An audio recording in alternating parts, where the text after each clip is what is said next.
এক রাজা উপস্থিত জনতাকে উদ্দেশ্য করে বলছেন, আমি কখনো কাউকে বঞ্চিত করিনি। আমার নিকটে যে যা চেয়েছে আমি তাকে তাই দান করেছি।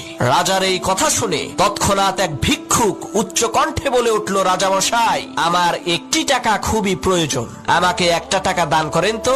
তখন রাজামশাই তাকে বললেন, শোনো ভাই, রাজা বাদশাদের কাছ থেকে এরকম তুচ্ছ জিনিস চাওয়া মানহানিকর। তখন ওই লোকটি বলল, রাজামশাই, আপনি যদি 1 টাকা দান করতে এতই লজ্জাবোধ করেন তাহলে আপনার পুরো রাজত্বই আমাকে দান করে দেন। তখন রাজামশাই বললেন, প্রথমবার তুমি যেই জিনিসটি চেয়েছো সেটার দ্বারা তুমি আমাকে অপমানিত করেছো, আর এখন যেই জিনিসটি চাচ্ছ সেই জিনিসটি পাওয়ার যোগ্যতাই তোমার মধ্যে নাই। তুমি একজন ভিক্ষুক, তোমাকে রাজত্ব দান করে দিলে 3 দিনের মধ্যে আমার রাজ্যের সব জনগণকে তুমি ভিক্ষুক বানিয়ে ফেলবে। সুতরাং কারো কাছে কোনো জিনিস চাইতে গেলে বুঝে শুনে চাও।